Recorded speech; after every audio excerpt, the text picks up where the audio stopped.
comparing the new record to Around the Fur. Do you guys agree with that? Do you? Maybe because the time frame we did it, that was the only other record that we did in such a short time frame. That one was about 4 months, written and recorded. This one was about 6 months, I think, written and recorded.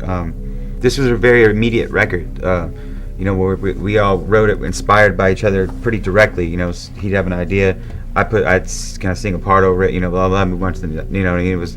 Whereas the last couple of records were more pieced together per se and recorded over a long period of time. So I think that the immediacy of the songs, they all sound cohesive together.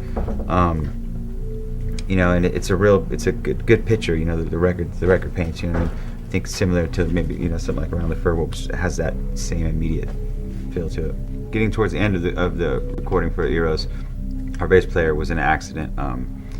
Chi Chang, he was in a car accident where he left him in a coma, and pretty much at that point we kind of stood back from the studio in general. Just to kind of view by side, and after a few months, when we all resumed and got back together again, there was a little talk of what we were gonna do. The first thing was like, well, maybe should we get together and write some more songs, or do this and that, whatever. And really, we just all got together. Everybody kind of gravitated towards their instruments, and we just wanted to play. And so we called Sergio out to come out, and he brought his bass, and we just started writing songs that day. And we wrote I think the first song the second day he was there, something like that, which is a song called Royal. Ended up on the record, and so we decided to go in into a rehearsal spot here down south here, and we just from that time on, and probably in a couple months, we had like an album's worth of songs. So we just kept it going. I think we play these songs pretty good. Again, opposed to some of our older records that were pretty much put together in the studio, written in the studio, and then we kind of have to learn how to play them. And these songs were all performed pretty well before we went into the studio to even record them. So we're still yet to really have a full rehearsals before we start touring, which we will do. And I'm pretty confident this stuff's going to be cross over really good live. So how do you feel music games have affected the music industry? Things like Guitar Hero, Rock Band. I don't know. Me personally, I'm not really a fan of music games. I would much rather put something in my kids' hands that like a real instrument per se, because when I try to play those games, for me, it's so not like playing guitar for me, like Guitar Hero, for instance, whatever. It's not, It's the rhythm feels wrong to me, I'm paying attention to what's going on here. It's not feel oriented, So I don't know. I figured put a real guitar in a kid's hand, He'll just feel it out and he'll learn, I don't know. So I think it's great. Because you know what, there's so many old songs that get put back into new ears that they wouldn't have heard, and they get to feel the song in the game. I have Guitar Hero and I love it.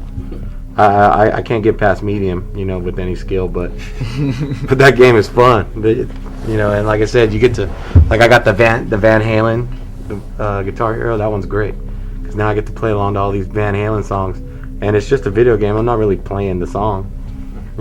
But you get to hear them, and there is even though you're just playing some sequence of buttons, they are on the feel of the song when you get to a certain, I imagine an expert, if you were playing, I can't do it yet, but on expert level, I bet you it's as close to playing it as you could possibly play it on a controller. Are you guys gamers outside of that?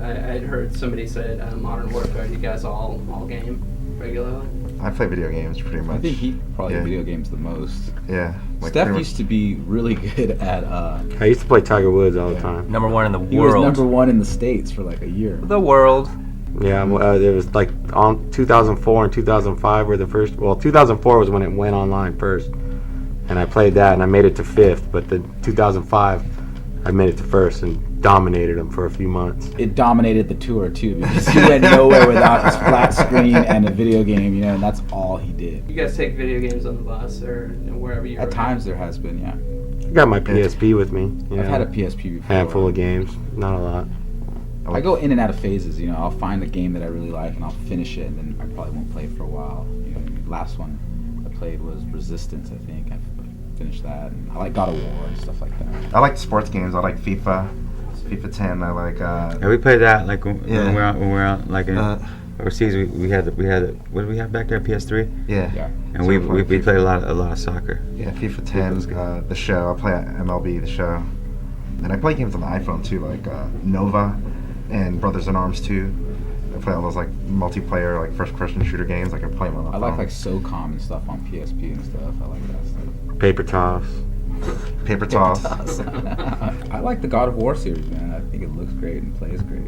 Tony Hawk. Tony man. Hawk. Oh We man. all played that. I held that record process Yeah. up for a while because we just were that was a good one because it was the first one when it came out. Tony You Hawk. just go head to head. Whippets, So we just Terry Date used to get and the hookah. because we would spend so much time in the studio playing Tony Hawk, man. You guys have been obviously around for a while. You've seen the sort of internet come into full force. How do you feel like that has changed music, and how have you kind of harnessed that to reach your fans? Well, I know for a week I didn't have the internet, and the first 3 days I was Jones and I didn't know what to do with myself. I was trying to figure out, man, what do we do without the internet? What can I do? It's different nowadays, especially It's in awesome. music, man. You know, it's like It's changed the way music ever has yeah, to be. the way people gather way it their was- music, get music, the way Yeah. it's pushed to them. Yeah, the whole way it's Yeah, the way been they is discover things. it's crazy. Like from a DJ's perspective, is which was what I was growing up. To hear the latest stuff and to find the newest stuff, you had to be out and about at the parties, at the clubs. To hopefully the DJ plays that song. Then you had to figure out what the hell is he playing. You know what I mean? now you could It just was- be a it DJ was, online. It was a research thing that you had to do, and that's all you really did. Now, yeah, you do your research online, and you find you can buy it online and You can battle online. instantly. You know what I mean? Straight Um, DJ to DJ against DJs. But like at the same time, right now with this Twitter and everything, you know, all this technology, you know, people like your record, they're gonna tell their friend, and they're gonna tell them instantly, and it's gonna go right to their hip, and they're gonna start talking about it right away. You know what I mean? So it's really cool, man. You know.